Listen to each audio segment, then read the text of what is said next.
I used to think my money problem was that I needed more discipline. But a lot of the time, the real problem is that I needed a better system. That is why I like this book so much. Tiffany Aliche does not start with fancy investing talk or rich people advice. She starts with a simple idea: get your whole money life in order. She calls it financial wholeness.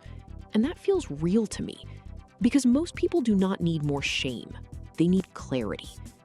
If your bills feel messy, your savings is empty, your debt is growing, and your money disappears before the month ends, you do not need a pep talk. You need a map. That is what this book gives. And here is the deeper point. Money stress is not only about numbers. It is about how safe you feel. When your money has no structure, your mind stays tired. When your money has a plan, your life gets lighter. That shift is where this book starts. The first big step is budgeting, but I do not mean punishment budgeting. What I like about Tiffany's view is that a budget is just awareness. It shows where your money is going. That is it. It is not there to make you feel bad. It is there to help you stop guessing. I think this part matters because a lot of people spend in a fog. Rent goes out, food gets bought, subscriptions keep running. Then one day the account looks smaller than you expected. I have felt that kind of quiet stress before. It is not dramatic, it is just draining. Tiffany's answer is simple. Split your money with purpose. Know what is for bills, know what is for spending, know what is for saving. When money has a job, it behaves better. Here is the weird part.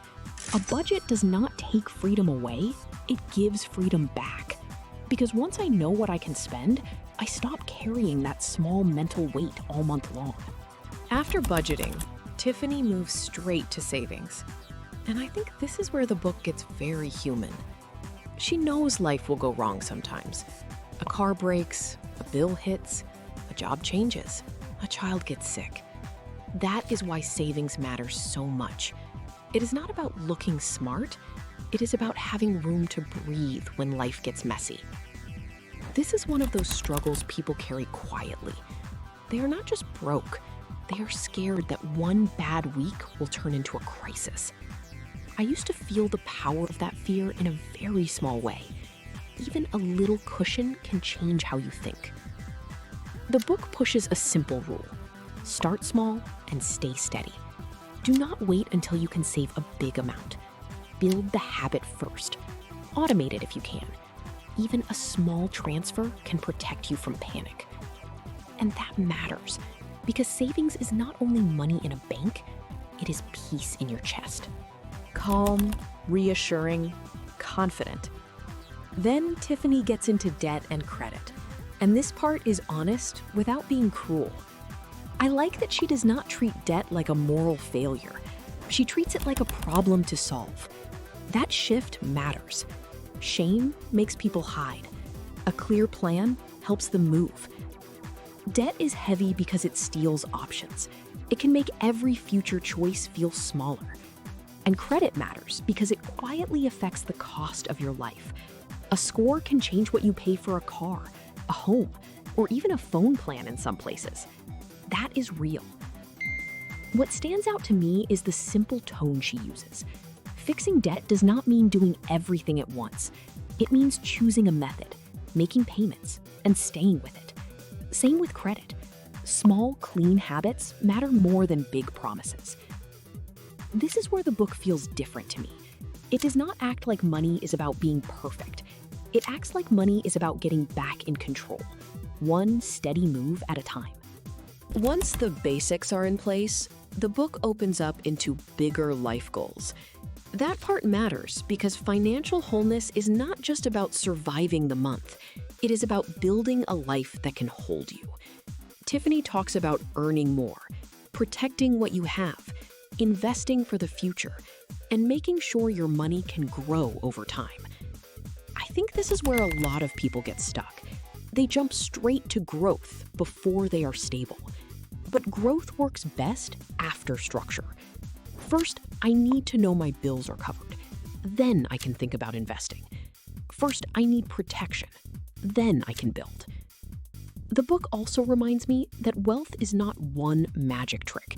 It is a set of connected habits. Budgeting supports savings. Savings supports protection. Protection supports growth. It is all linked. And that is the real lesson here. Money gets easier when I stop treating it like one huge mystery and start treating it like a system I can learn.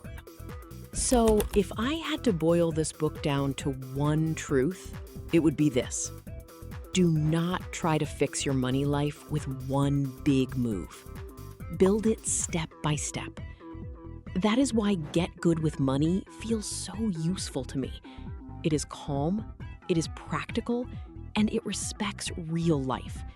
It does not ask people to become finance experts.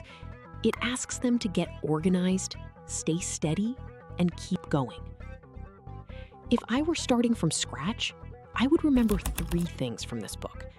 Track where my money goes, build a cushion for hard days, and deal with debt and credit before they keep growing in the background. That alone can change how a person feels in everyday life. For me, this is the kind of money advice that actually helps. It lowers the noise. It gives direction. And that is what many of us have needed all along. If you want more book ideas made simple, subscribe to the 5-Minute Shelf.